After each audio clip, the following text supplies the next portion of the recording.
ඔයා හිතන්නේ වයස අවුරුදු 90ක් වෙච්ච 100 කෙනෙකුට අවුරුදු 60ක් තිස්සේ බිඳ වැටිලා තිබුණු Tamanගේ ලොකුම හීනය නැවත පණ ගන්නලා ලෝක වාර්තාවක් තියන්න පුළුවන් වෙයි කියලාද?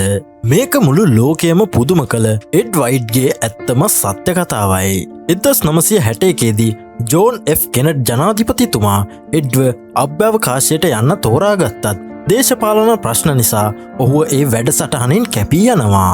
තමන්ගේ හීනය බිඳ වැටුනත් ඔහු පසුබහින්නේ නැහැ. ඔහු මූර්තු ශිල්පියෙක් විදියට තමන්ගේ ජීවිතය සාර්ථක කරගත්තා.